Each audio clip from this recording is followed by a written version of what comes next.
Hello, class. How you guys doing?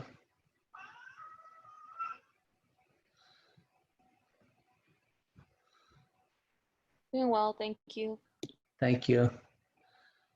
That's good. So I'm going to start the lecture, and I'm going to continue on the list modules because we covered list comprehension last Thursday, and I also put some notes, some pages on the last week modules afterward. So I'm going to cover all that first, and then we're going to continue on week 7 for list data dictionary also. And then we will cover some tuples also, tuple. Let me go to the module first and show you what we are going to cover.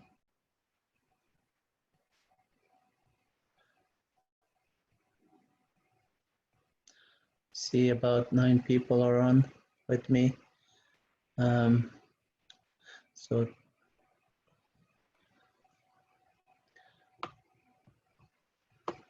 it's a little bit slow on refreshing it.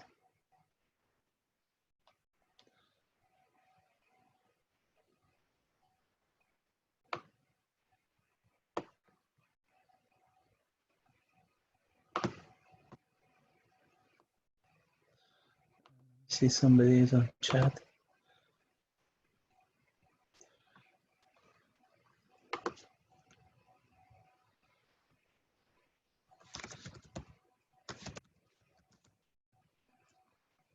Thank you. I hope you all are doing great. We will go through some discussion of questions that you may have also, but at this time I will go through the lectures and cover what I need to cover, and then we could keep the questions if it is related to the subject of matter that I'm talking at that moment. You can raise the question. Otherwise, we can keep the question at the end when we are doing office hours. Some of the questions that are not related, especially like grades or assignments. But the questions that are pertaining to the topics that I'm covering, you could ask at any time, please. And then today is week 7. We're going to be discussing Python data dictionary mainly. But before we do that one, I need to just summarize what we covered last week with list on chapter 8. And data dictionary is chapter 9. And then tuples is also listed here, chapter 10, but we will cover chapter 10 next week. Each week we will cover at least one chapter, and then at the same time we're going to just go through some of other related chapters that are kind of like matching the topic that we are doing. So in this case, last week we did cover file IO, which was Python chapter 7 of your textbook, and chapter 8 list. At the end of the last Thursday, we covered list comprehension, and I put all these documents. It's a list of 5 Python script that I wrote, and that would show you examples to show how to do a list comprehension, and also how to do list methods. Some of the list method, like popping from the list when the list is not empty or something, we will do those ones. The reason we're covering those ones because it has if statement, for statement, while statement, as well as the Python list method. So you will actually see exactly, sorry about that, 1 minute. I want to move this one up here. What happened?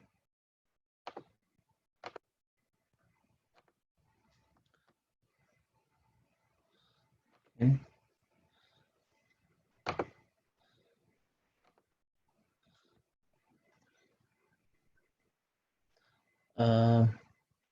One second, I just lost that one. Alternate tab.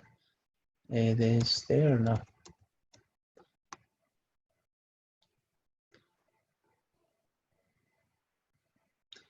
Okay, recording is fine.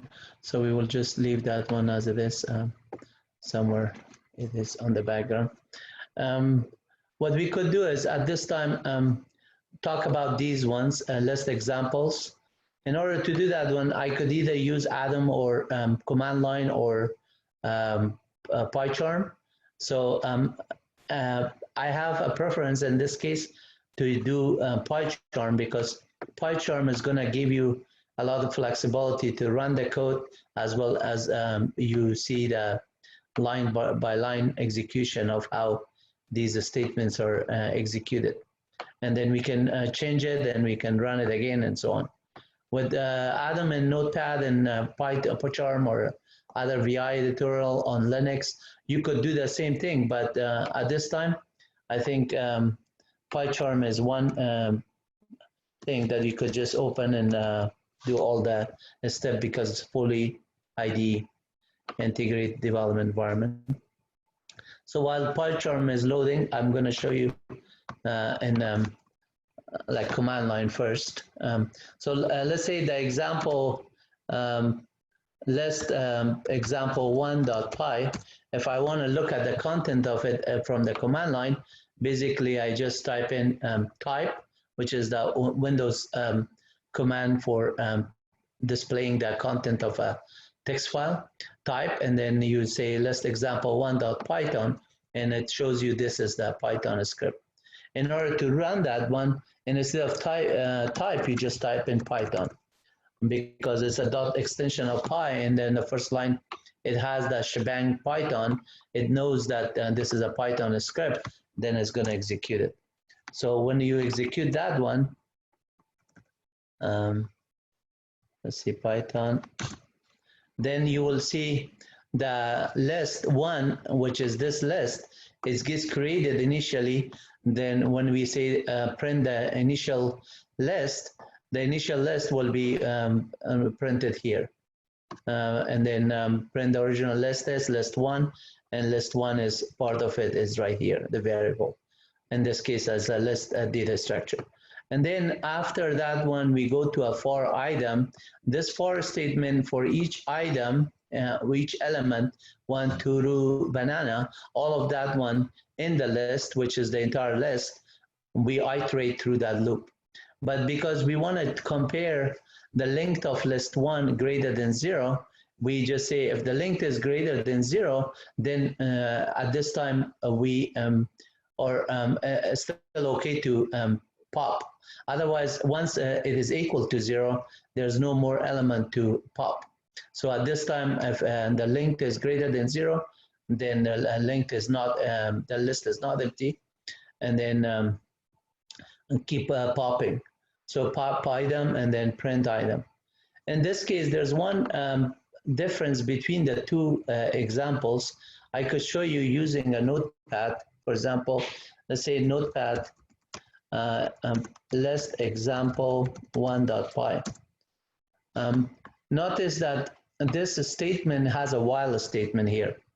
This while statement is basically doing a comparison to say if the list is empty or not. Once the list is empty, then it's going to generate this list. But before the list is empty, it keeps popping.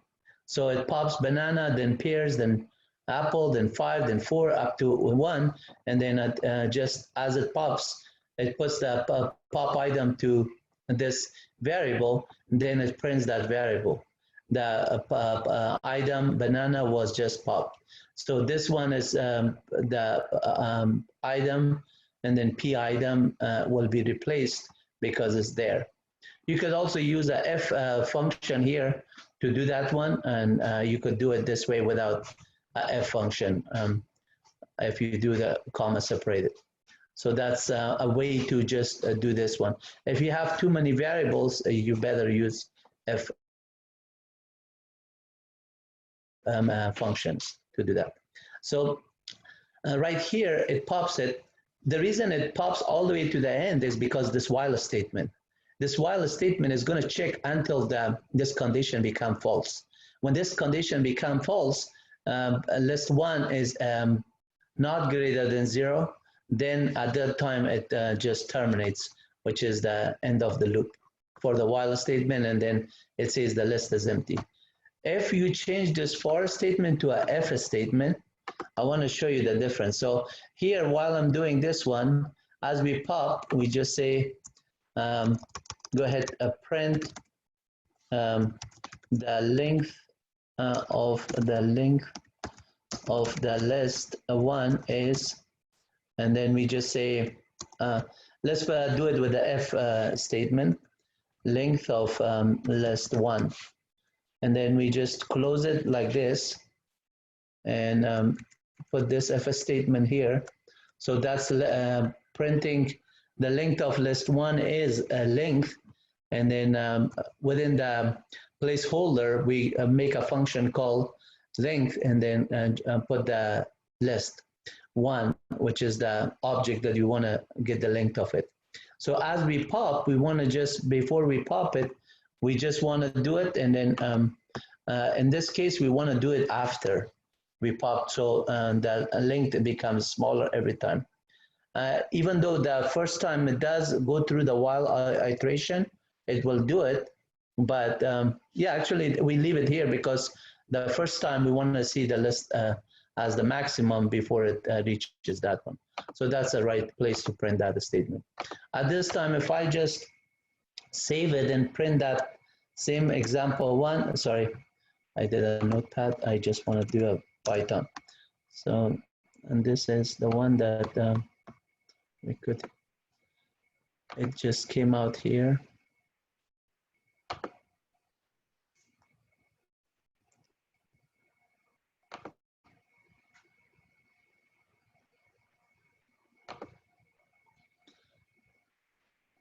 Okay, and then now we can move this one on the top here, and let me minimize this window, and we just run it, and now it says some error. What is this error? It says print if the length of the list 1 is a length of list 1, and I missed a right bracket there. So right here, when length is a function which takes an argument, the argument has to be put between the two parentheses. So now it is correct. Let's see if it works now. Yeah, it does. So now this one, if it you see the length of it first was 8, then it popped banana, now becomes 7, then it popped pear, and then it becomes 6, and so on, all the way to that 1.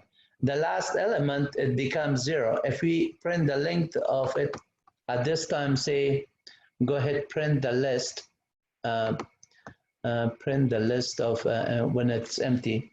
And right here, we just also print it at the end when the list is completely empty. So now save it.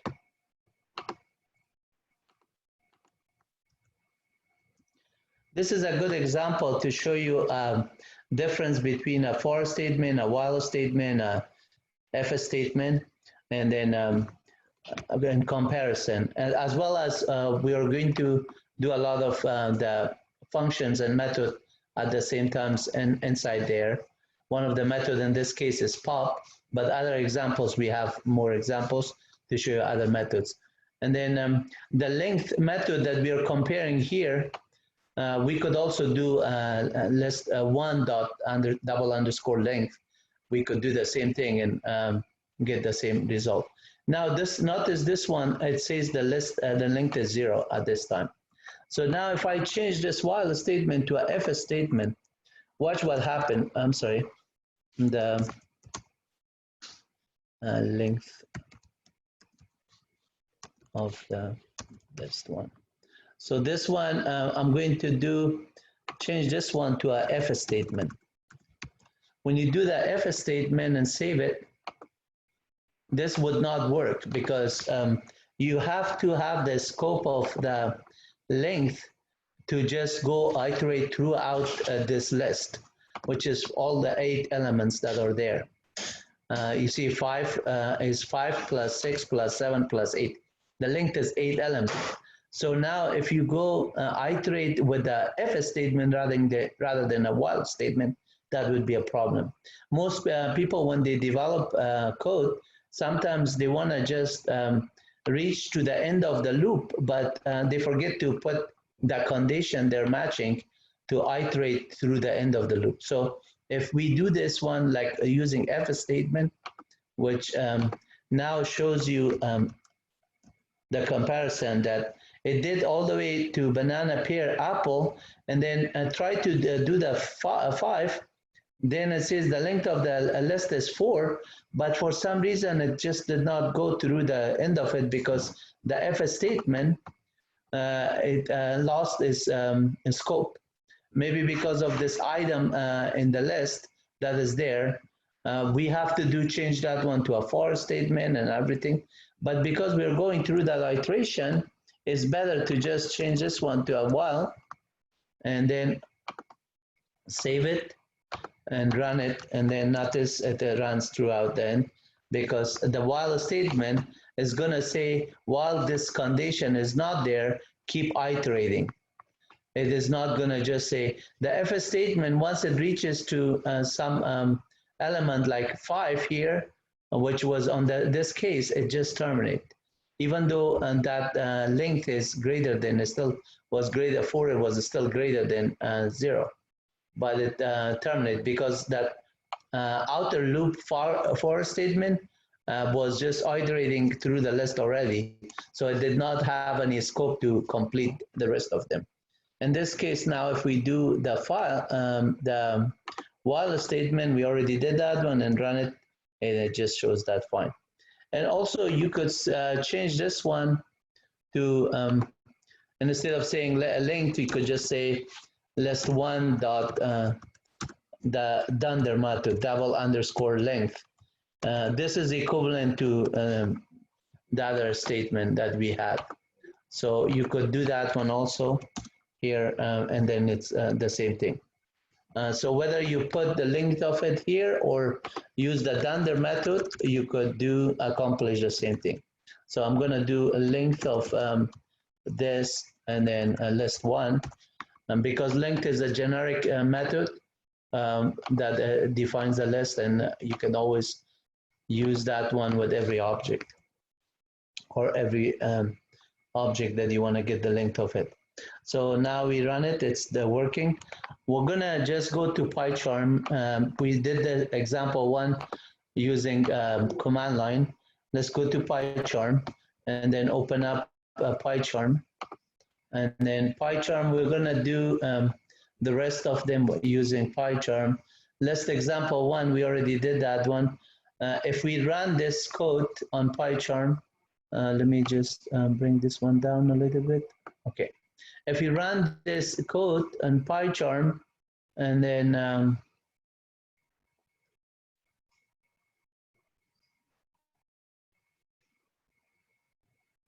so this is some other example, list comprehension. Let me just open this one, run this one, run. We can always fix each script that we run, but I was looking at the example one at this time. So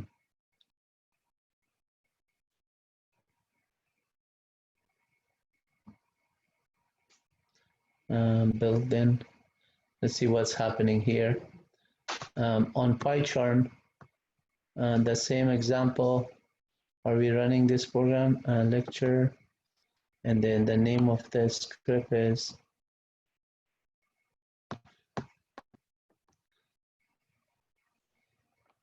and then run list example one. So if you're getting an error within PyCharm, and that would be odd because the same script run just from the console.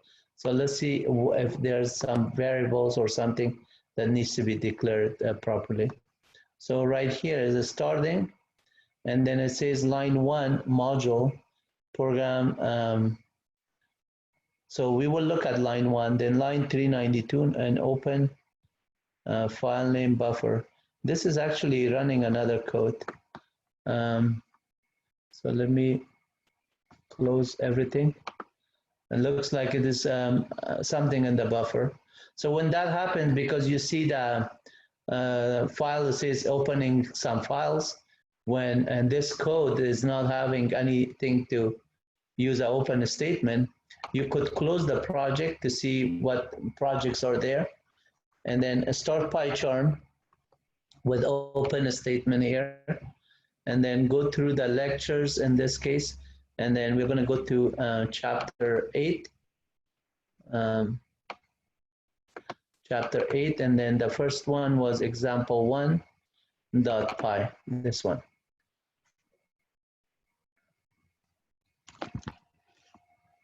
Okay, so at this time, let's run this code. Notice the IDE is not opening it in the sense of having anything with Python. Let me see why this one open file and project. And now we have it open in project, and then we run it and run.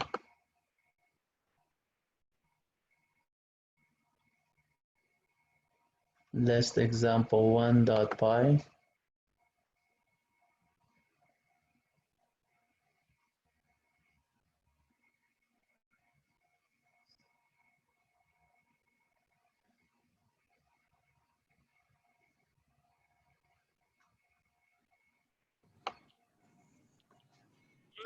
Okay. We're going back to square one, list example, rather than example one. Where is the example?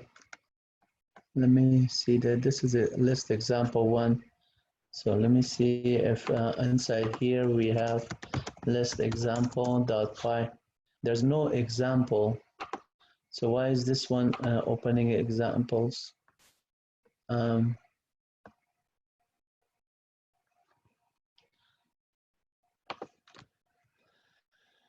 Okay, so this is that, and then list examples. I don't want to run that one. I want to run this. Let me just do this, a Python import list example 1.py. So inside the Python console, you could also import this example one, and then get it. But let's see, this one says input Python keyword argument example one, no module name. Okay, I'm not in the directory. Professor. And that directory is separate from plugin Python. So let me cd2 open Professor, this you can one. right click the tab and click run the program. I'm sorry? You can right click the tab and it'll give you an option to run the program. The list example 1.py tab on top left. You mean here? I don't see where your mouse is. Right under lectures in chapter 8. Under where?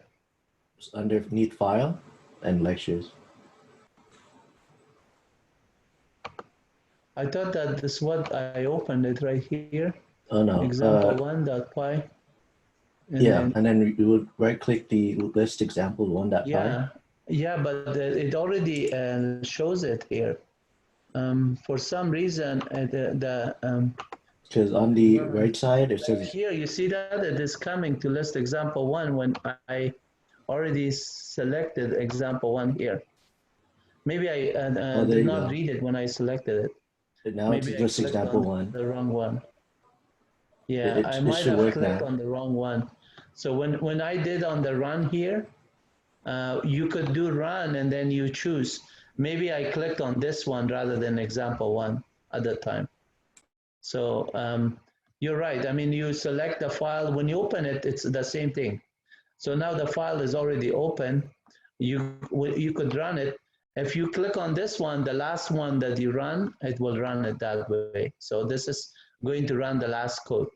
But apparently, this example one was not the last one that we run. Maybe that's why. And when I select on this run, and instead of clicking the right one, which was example one, I clicked on this one. So that was the cause of the problem. But you can see the same code runs here, and it's fine. And then, and the nice thing about here, you could just say, for example, length of list one, since it's empty here, you could just get the same result. And if you say list one is empty, it's just get that one. Item, you could see that the last pop item that was done, you could get those elements out of it because we're still on the console. So this is for example one, but this is not list comprehension. I'm going to cover a list comprehension also. So let me go to example two. And then example two, we're going to run again this one. Now example one is there. I have to click here, run, and then choose example two. Last time, for some reason, I clicked on the wrong name. I did not read it. Sometimes it's good to read. Unfortunately, sometimes I do it too fast and I didn't pay attention. But thanks for your help. I appreciate that. So right here, if you look at this example, list one is X for X and range 50 to 70. And then between 50 to 70, it iterates incremental of one. So this is a start and this is end. And I put it right here on the things. Incremented by one, this will create a list between 50 to 69. The last element will not be printed. 70 would be eliminated. Why did it change it to opposite? 70. And then this is going to show you the list of this length, whatever is 20 items. Then it's going to say go through the for statement and then iterate this one. At this time, we're not printing the element of the length of it, but we could do that one if we want to. So let's say we print the length of the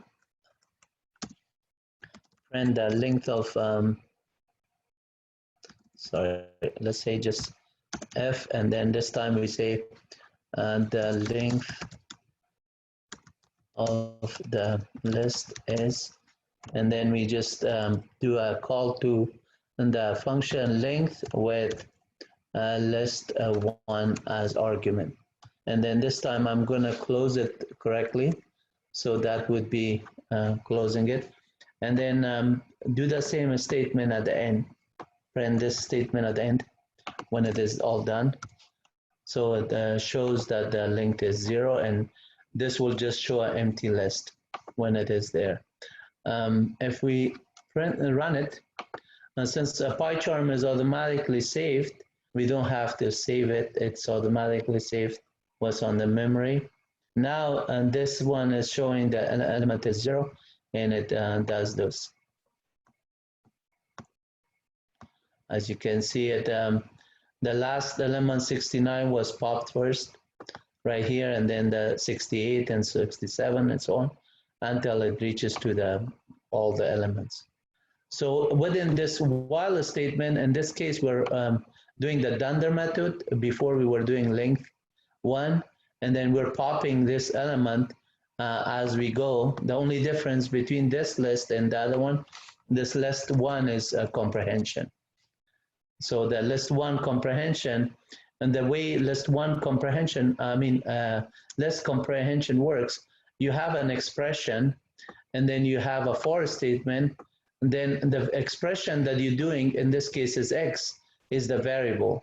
Once you define X, I, float, whatever name you put, that variable name has to be within the for statement.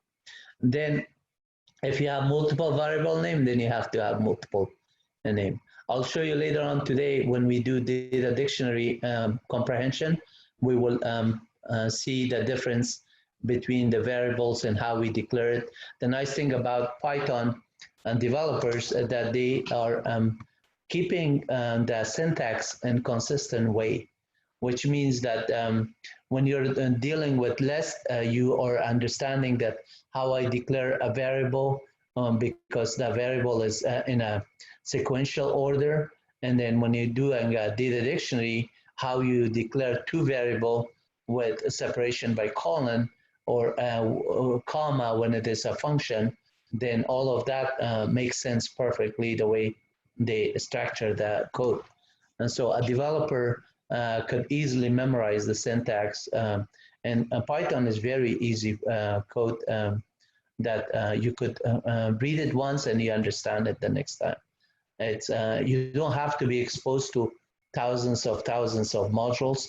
If you did it with less data structure, you understand the basic building block of a data structure, which is list, tuple, set, data dictionaries, and all these other things that we are covering as examples. And understanding one method and passing one parameter to one method, the other one method that you have not been exposed, you can still look at it and say, oh, okay, now it makes sense. Let me do it that way and it will work. Because it's really, really hard to memorize millions of functions and variables and arguments and all scenarios, especially when you're a computer science major or computer information system developer, some sort of developer. You're coding not in only Python or Java or C or C++, and each programming language, it's just keep growing. The syntax, semantic, everything is just keep changing. It's just syntax are different from language to language, but these modules and functions that are being added to it as time progress, people are writing networking software, database software, operating system, kernel modules, device driver modules, the wireless, portal software, cloud computing software. Every one of them, they could have thousands of different modules. Just look at the Python web programming, just look at data science part of it, or just look at the artificial intelligence part of it. It's just a numerous kind of overwhelming things if you look at it in a complex, abstract way.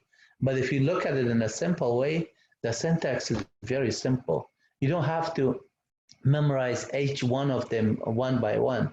But as long as you understand the concept and you know how to apply the same concept over and over, code reusability is going to be your friend. Some of you might be just struggling to learn each chapter one by one and understand. It might be too much to say, man, I'm trying to just keep up with last chapter and we're already on this chapter. The class is going too fast for me. No, the class is not going to go too fast for you. I'm just covering the material as we go, but I'm summarizing it, and we have videos, and all you have to do is relax your time in a way that, no, it is not hard. I can get it. If he can do it and somebody else could do it, I can do it too. Believe me, if I can do it, you will definitely do it. It's not like some of us are like geniuses. We're all human beings, and we are all learning it. By how much we get exposed to something, we just get to learn it. Thank God we have good memories and we memorize things, but at the same time, it's just a matter of how much you allocate your time and what you're trying to learn in this sense. Give yourself some credit for what you have learned already, and don't give up in the hard part of it. I'm sure you all could do it easily. So in this one, for X comprehension, this variable is just an expression. In this case, is not doing any thing, it's just an X variable.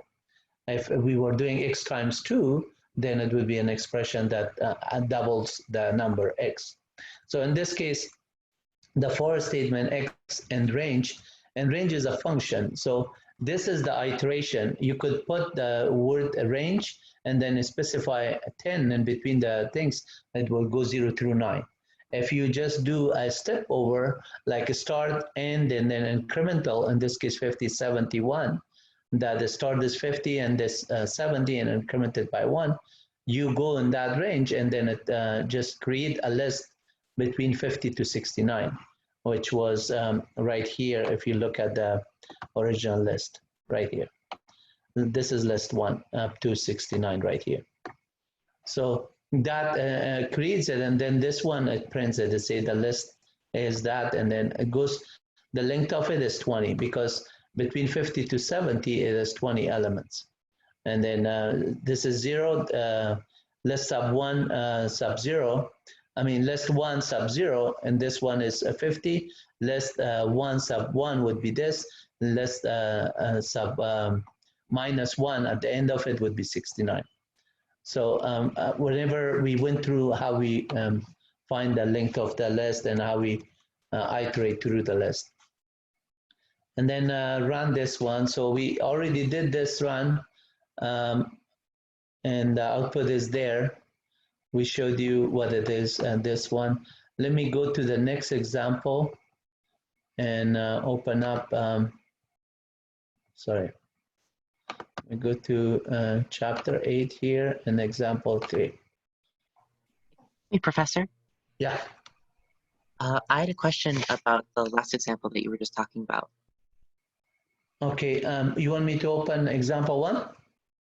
I don't think you need to open it. I just wanted to ask real quick, when you went over why a while statement can be more beneficial than an if statement when running through iterables, Right. I was wondering what are some ways that an if statement could be more appropriate to the code? Okay, so if statement, for example, on this one, if you change this one to if statement, your code will break. This would not be appropriate because you want to iterate to the end of it.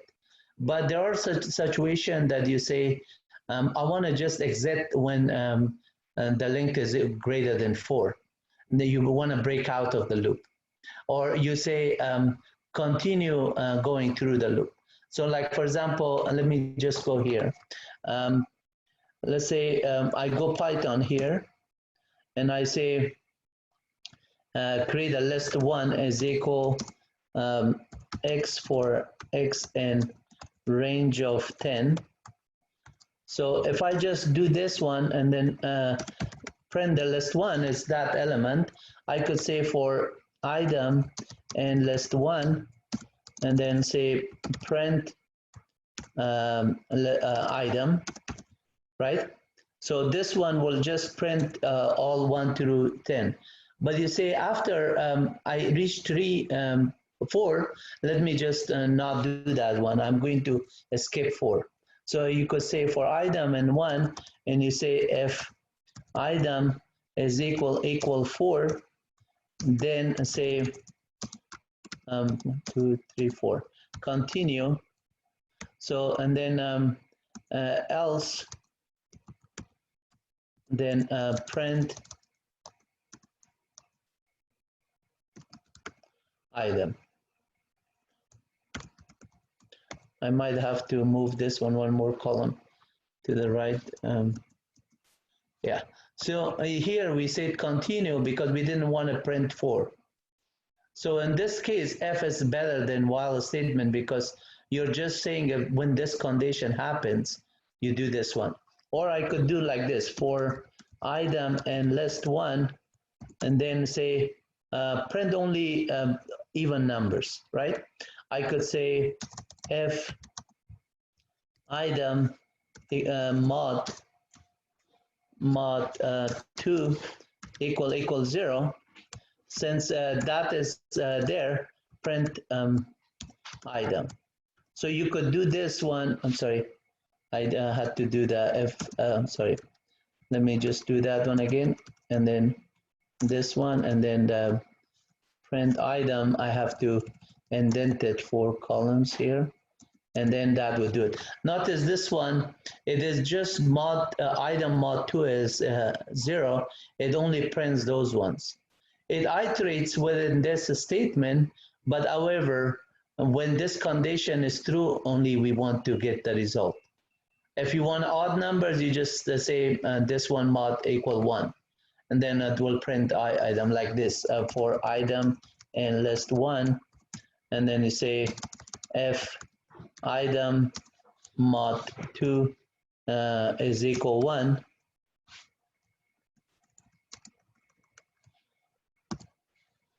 and then say, sorry, mod 2. The equal sign has to be not this assignment statement. This is why.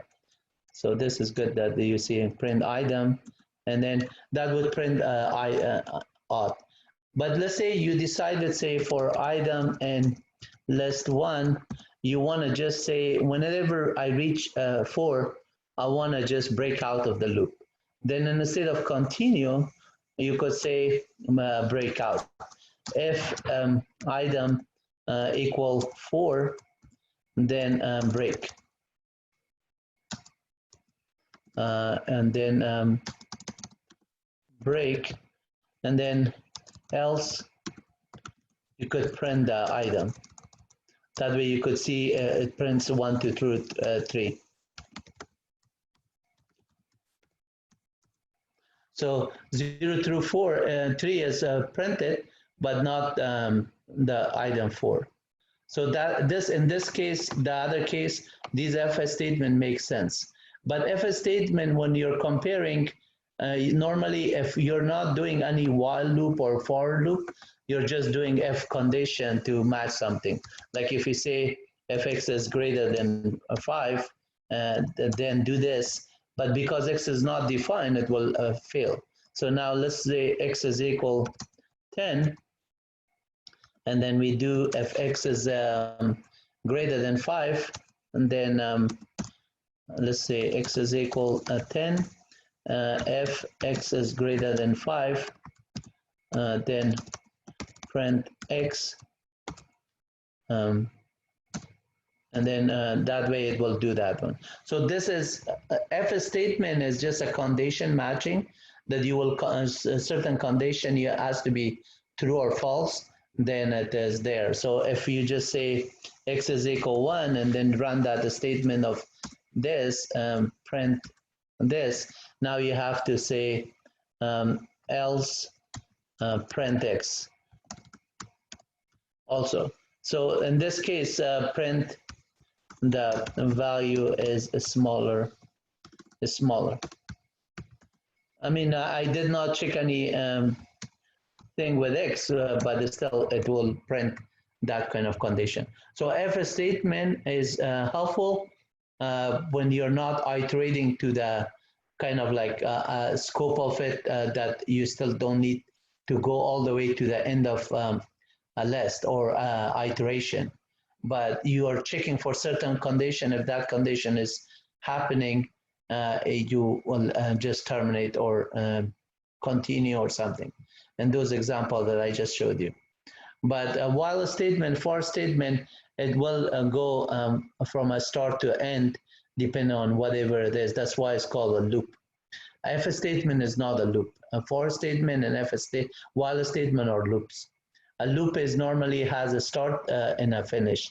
And they start with a while statement. For example, if I say x is equal 1, and I say while x is less than 100, and then do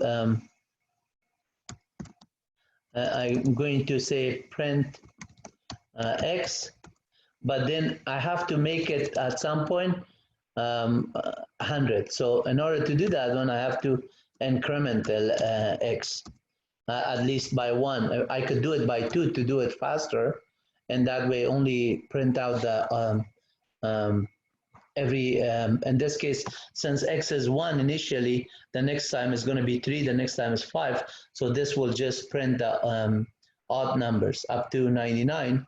And then when it reach 101, 101 is not less than 100, it will finish. See, 99 is there, the last one. At the time of the 101, it's already there. So this is a while statement that you could compare. Now, if I run this one, because x is already 100, I say anything here, print x, it just already print 101, or which is this number. Since this condition is false, it's not going to print this. So if I just do this and then say print x else print x, the value of x is greater than greater already, and then print x here, you could see that while and Python also has an else part. Most languages doesn't have an else section. You could do an else part and just compare the number and still get the last value that x was modified. For a for statement, if I do a for statement, say x is equal 1, and then say for x and range of 100, I could do that one and then say, let's say in this case, I missed the R here, and then say print x. I don't need to do the incremental because this for statement automatically looks for the range here. The range is defined from 0 to 100 here. So if I just do this one and say from 100 to down to 0 and then minus 5, I'm going from the 100 to 5 down, and then I say print and then x. At this time it's going to print 95 and 100 first, 95 and up to 5, and then the last number 0 will not be printed.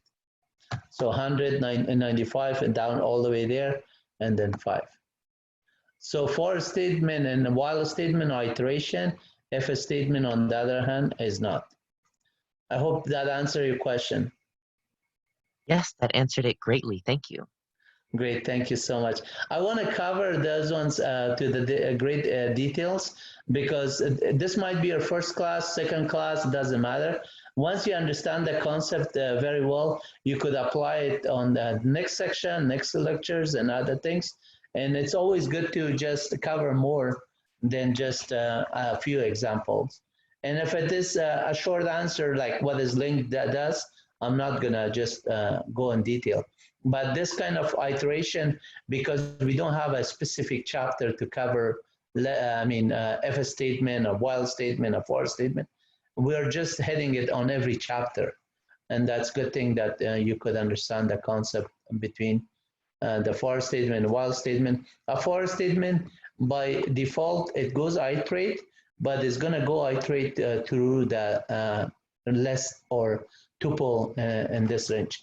So for example, let's say I create a tuple and I call it tuple 1, and then I say, this is my tuple. I could just say 1, 2, 3, 4, and so on. Let's say 4 and 5.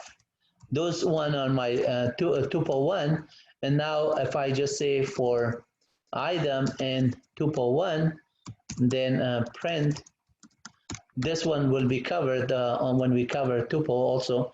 So print item, you could see that it iterates through this. Within this length of tuple 1 is a generic function, so length will give you the things. The other one was list 1, I believe. Yeah, length of list 1 is also give you the same one. And if you go list 1 dot double underscore length method to see the length of it, we have to say list 1. List 1, it will be the same as length of this list 1.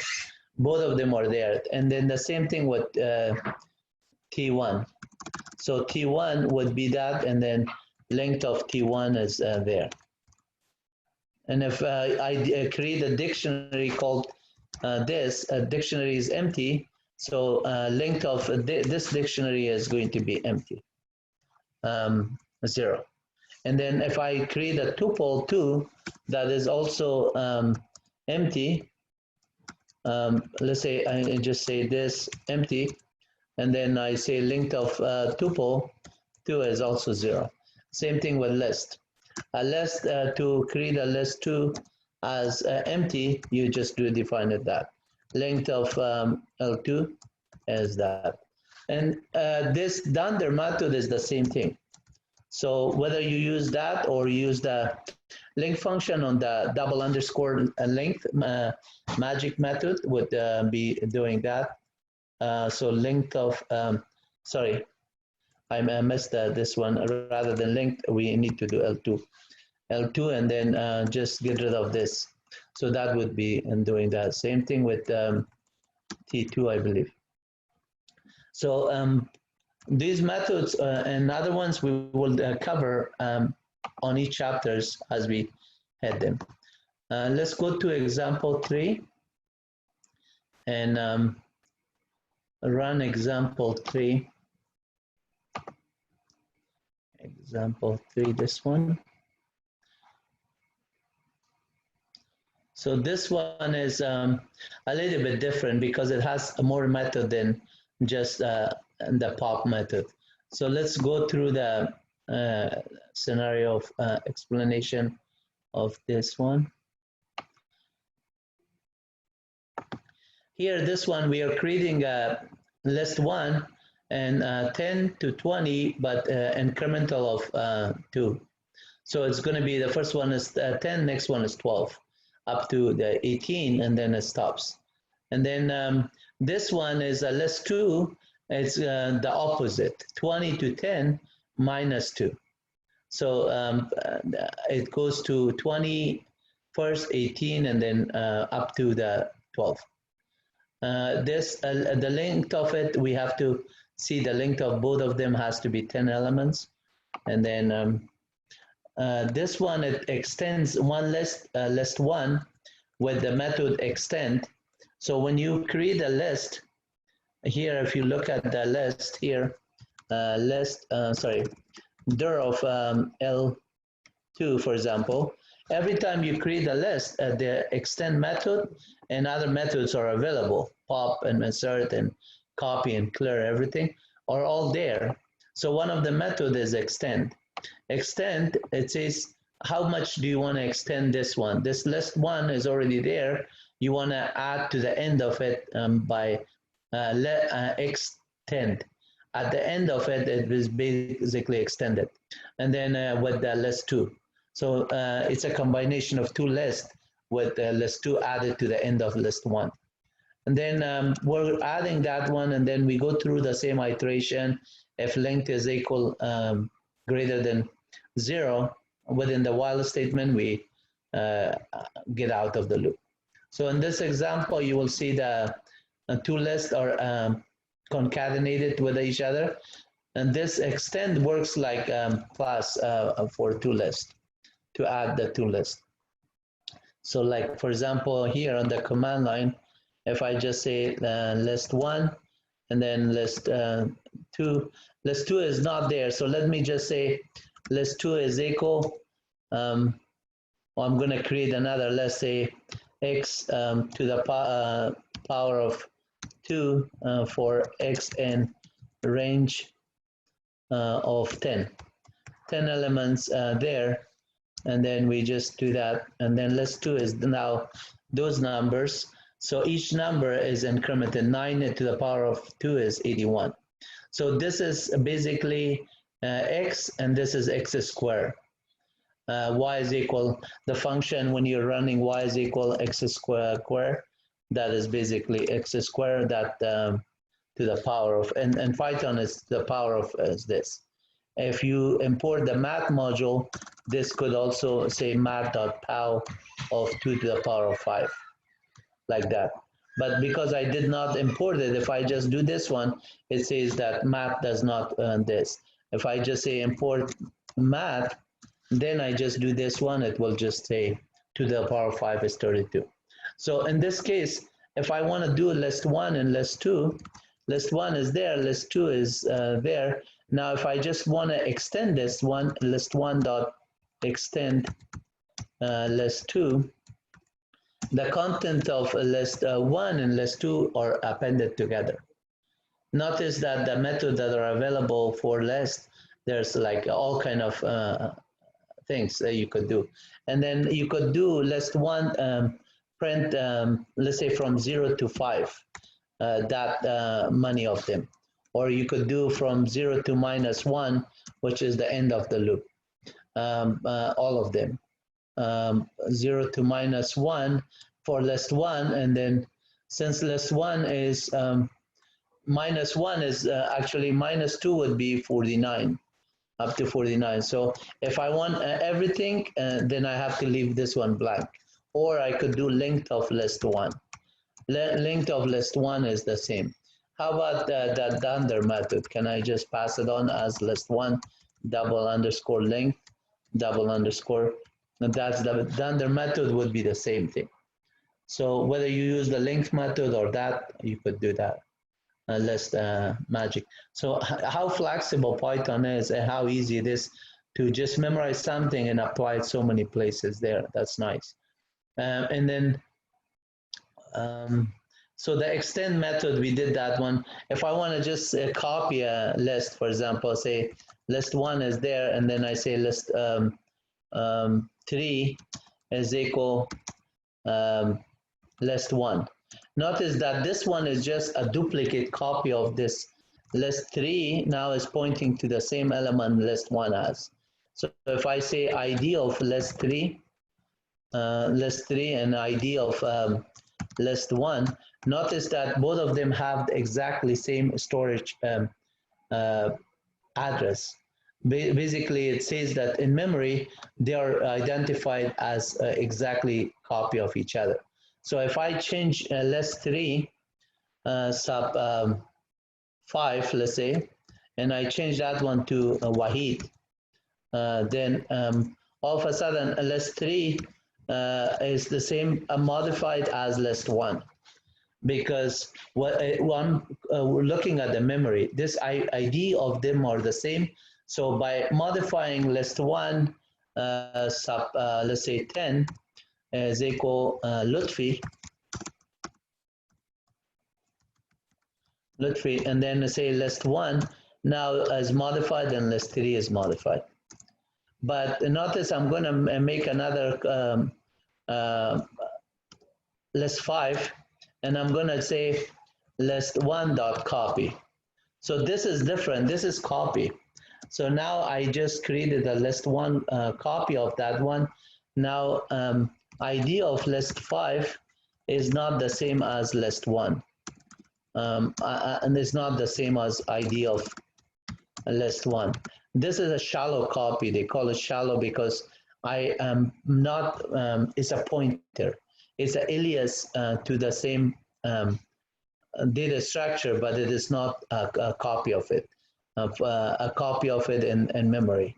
It is a copy of it in just in the data structure. It's a pointer. It's an alias name. You can refer to that one as that one. By modifying one, you are not modifying the other one. It's not like a hard link. It's a symbolic link or alias to it. So let me just do this list. It's not modifying the content of memory at the same address space. The other one, or both of them, are pointing to the same address. So list 1, you can see the IDs are different. But list 3 is the same as list 1. So every time I modify list 3 and say list 3 sub 9 and say CIS dash 012, and then say list 3, list 1 are there. But list 5 is not having the CIS, it's having the element 9. So list 5 is not modified. If I do list 5 sub 9 and to change it to CS 018, computer science 018 was my Unix class, and that bash scripting that I taught in the spring. So this one, list 5 and 9, you could see now list 5 is and just pointing to that one, but list 1 and list 2 is there. So now if I want to delete an element in the list, I could do del and then say list 1 sub 5.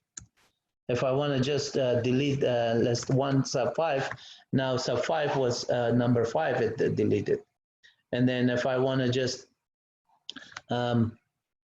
delete the entire list, then I could do a list 1 clear.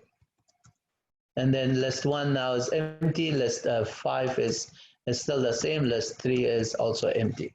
Because by modifying list 1 and list 3, each one of them that modifies the other one, because they were just one variable assigned to the other one. variable. So it is just like x is equal 5, and then y is equal x, and now x is there, y is there. By deleting x, y is still there, but y was just a copy of x, and then x already, if I look at the element of x, this one is not in memory anymore, but the y is still in memory. So that's why when you're just doing a shallow copy versus a regular copy, those matters differently. Okay, so let me just cover example 5. I'll go faster on this one because we need to cover list comprehension, and after this one I'm going to go to chapter 8. So example 4. Example 4, and let's run it first. Run example 4. On this example, we're just doing x to the power of 2 for these, between these numbers, and then and this is one x cubic,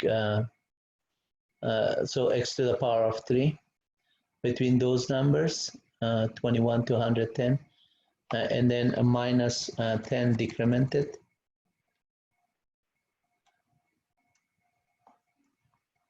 So this one is kind of odd, and this one is going to be stopping because this 110 doesn't mean anything here. This is a start and this is end. Yeah, this means actually, sorry, I was reading it the other way. It makes sense because the end is 210, it's greater than the 21. Sorry about that. So here we are doing extend as well as sort. Sort is basically because right here I'm putting the different order on the numbers, and then when we extend it, and now list 1 is going to be unsorted. So when we print the list 1 and list 2, it's going to be unsorted, then here we sort it. So after the sort, we're going to go through the loop and then do the same kind of comparison and remove it. So in addition to other ones, we're sorting here. Let's look at the output. And you can see this is the list 1 here, and then goes through all the numbers. The length of the list 1 is 19, starting with 100 up to that number.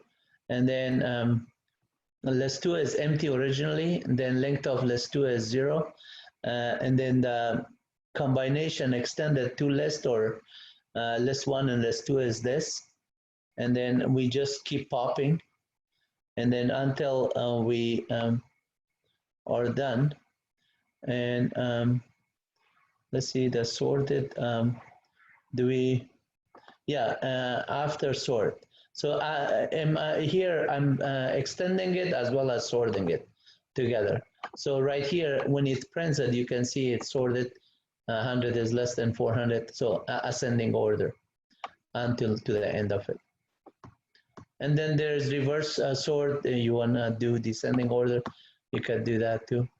And down to the list as options you could do. And there's a function called reverse also, reverse method.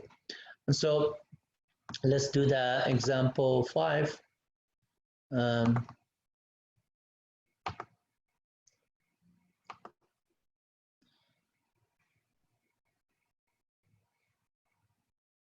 Example 5, run it.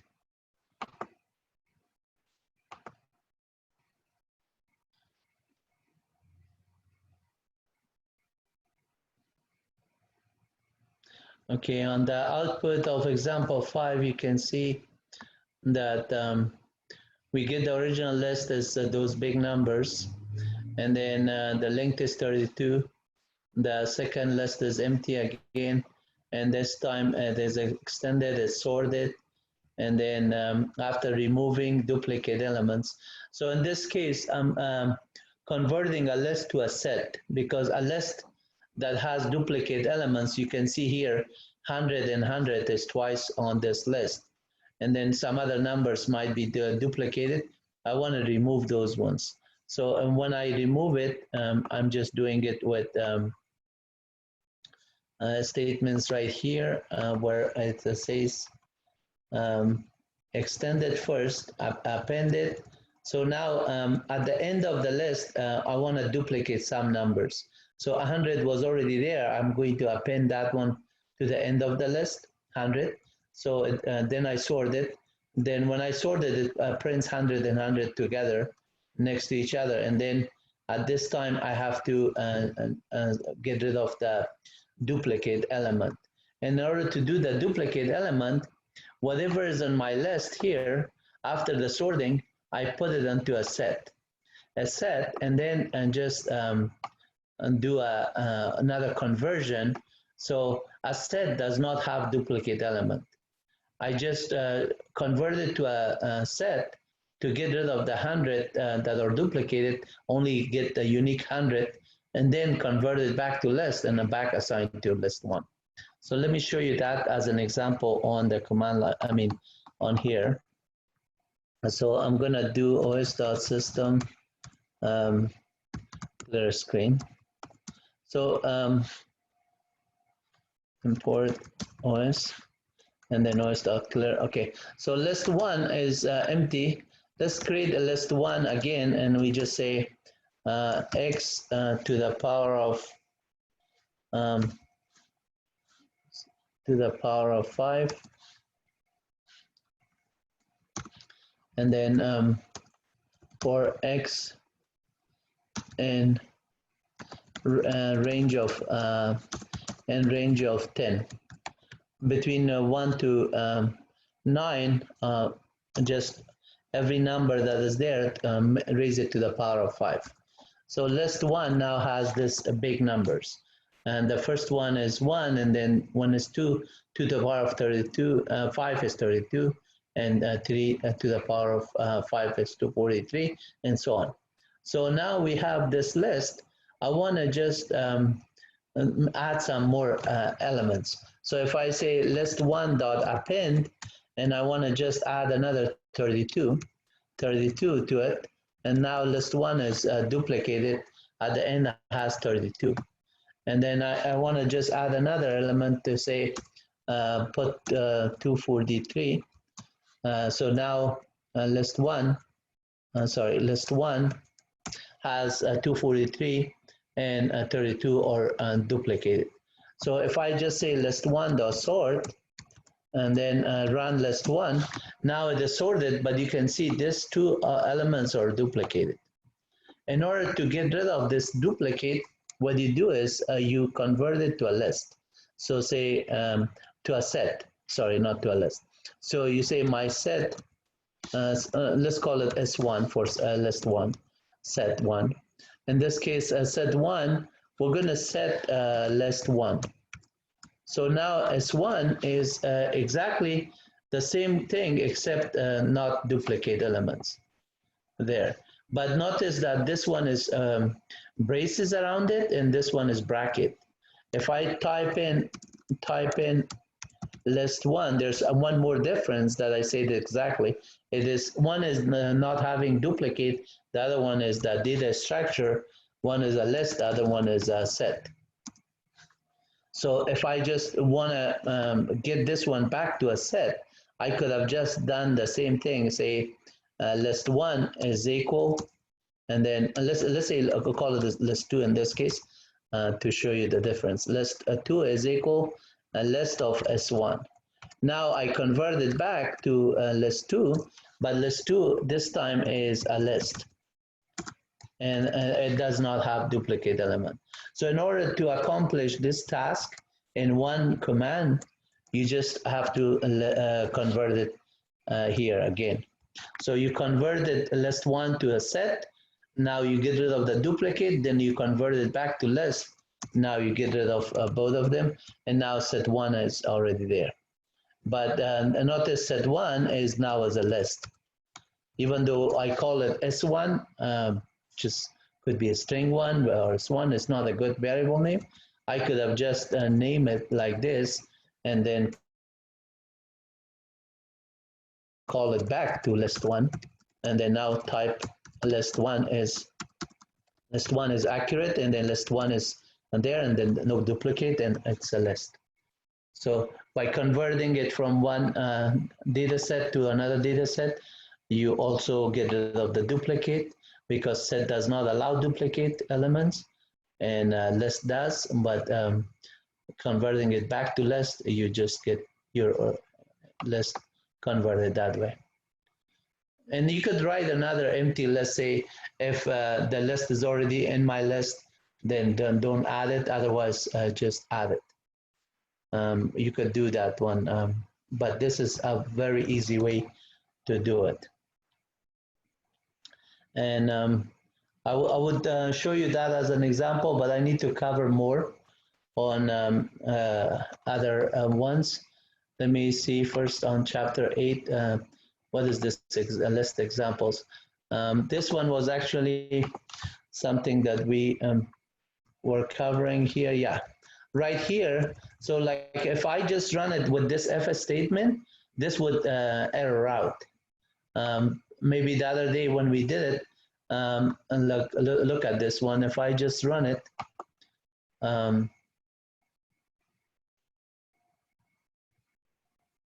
sorry, not that one. I just run the same one, example 5. Let me run this one, examples. So this one will fail because of the FS statement. It is going to, or maybe it doesn't fail, but it is not doing what I need to do. Okay, so it checks for this range. For some reason, it is this for statement, FS statement is comparing the length, and it is looking for the list all the way to the empty list. So let's see.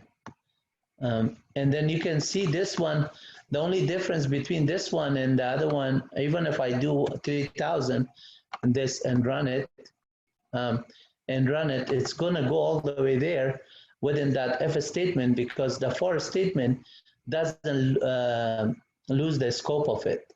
And as I said earlier, the example of other one with the while statement, when you have some variable here that are adding, like let's say I'm going to say list 2 is equal, and then I say just create apple, pear, and then banana.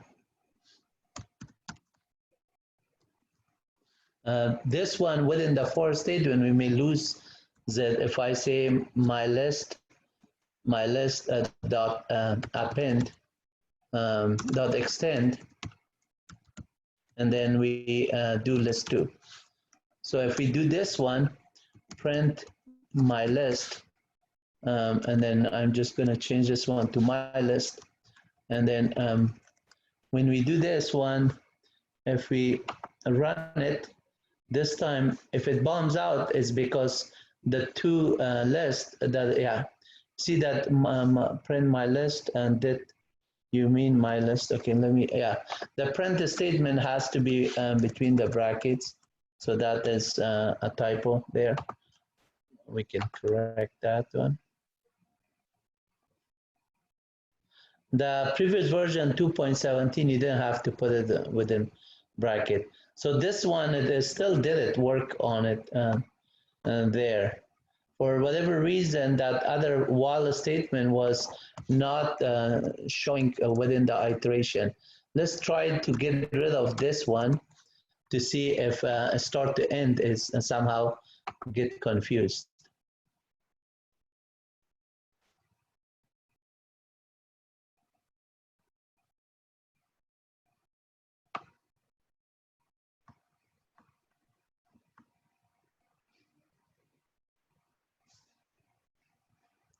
Yeah, it printed all the way there, and it popped everything, and does that one. So I'm gonna do that iteration to expect that way that we want it.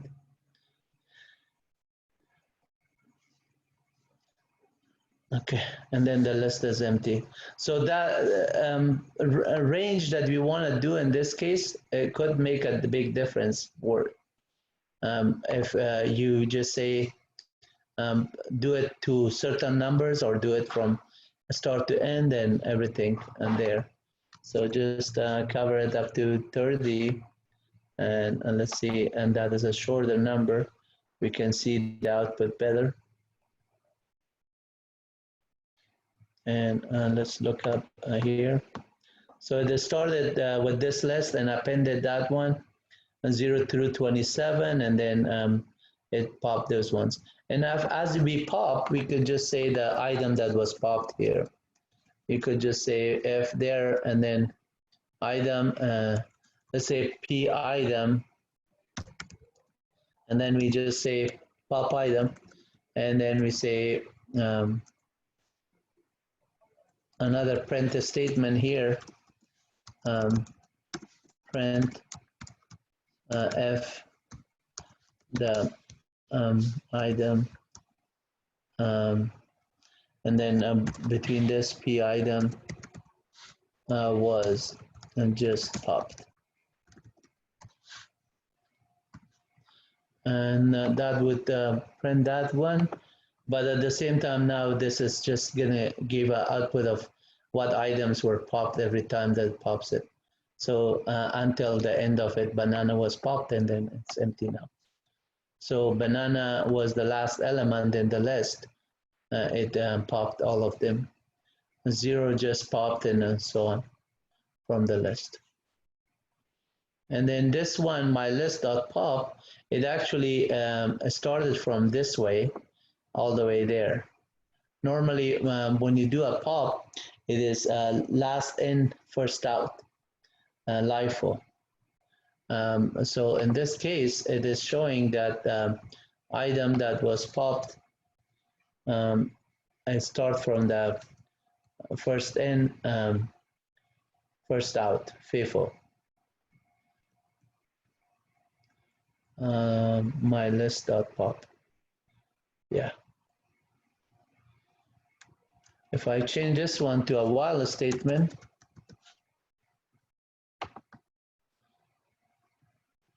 and run it,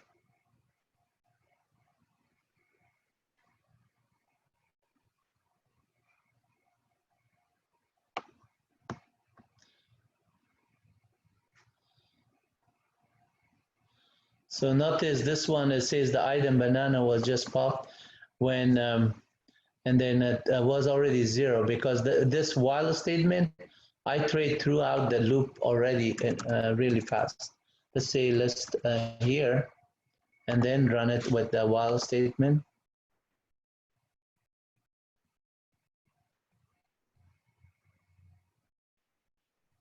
Yeah, so in this case is a different example. You have to have a if statement here. If statement to make it work, pop item, and then and do it from 0 to length of in this case I'm going to do length of my list. And then my list, length of my list, and then the extend is already done above, so the list length contains everything. Yeah, 27 pear bananas pop.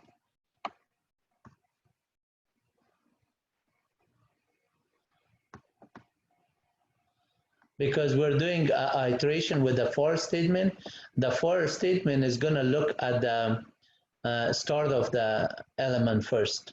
So that's why in this case, the pop, if I just do this one as an example of, let's say this is my list 1, if I say list 1.pop, now it's going to just pop up only this item. And then the next time I do that one, the next item. So it's last in, first out. But if I do it, list 1 is here, I say for item in list 1, then go through the iteration, then I say list1 dot pop, and then I say and print the actually let me just do this for item in list one. I could say pop item is equal list1 dot pop. In this case is different than the previous one by one pop, last in first one. Last in first out is because the list is already a data structure that I'm just popping from the end. But here I'm going through a for statement. The for statement iterates from 0 element first, second element, third element to the end. So now if I pop, it has to pop up 0 first, 1 second, 32 next. Watch. So this one is there. Then I say print if the p item was just popped. That makes sense. So that's why there. And then at the end, I'm going to say print list. So a print list here, actually list one, is going to print each element as we pop. And then at the end here, I'm also going to print list one when it is list one is empty. Now list one is kind of empty. So we could do that. And then let's just do this statement. Sorry about that. And so I go for list one here, p item list one, and then printf statement, this one, and then list one, this one, and then this other one, I'm not going to print it yet. And then now I say list one is empty.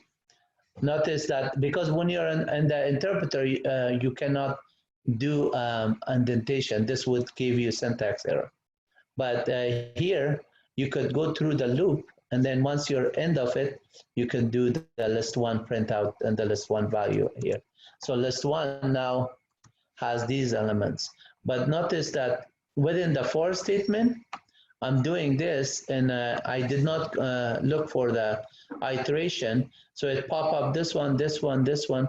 As it pops, it just gave me the new list. Now the 776 is popped, then it gave me this a new list. Then the next element is popped, so it pops at the end of it, even though it is going through the loop. And then because we're not doing any while statement, the iteration is just starting, giving me the printout of 0 through 1. So let's go back here, and then this works fine as expected. And then example 5, which was right here. Let's run example 5 one more time, and show you one more thing here.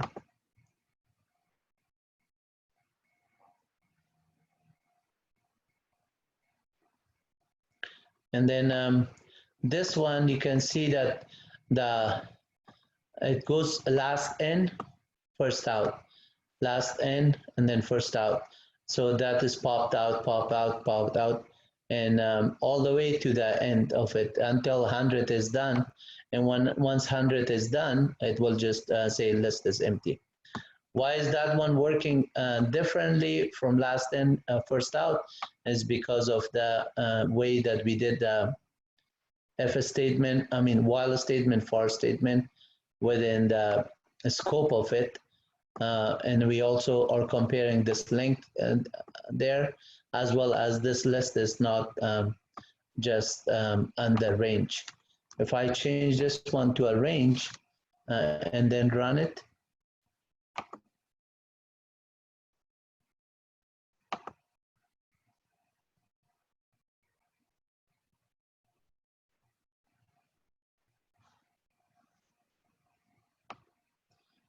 exactly the same as before, because that is this one, and list one is exactly saying this range, or you say 0 to length, or a colon, or don't put it at all, it is exactly the same thing. And within this while statement and for statement, it is working the way we want to do it. And when length is greater than 0, at that time terminates. So it is 8:25. Let's take a 10-minute break. We will resume in 10 minutes. I'm going to stop recording on this one because I need to post this video also for your last week, and I will make sure that whatever I cover this one, that the documentation is already there, but this portion of it, last week we missed it. I just have to do this one for last week, and then addition of continuation will be on the new session for today. So I'm gonna stop recording for now.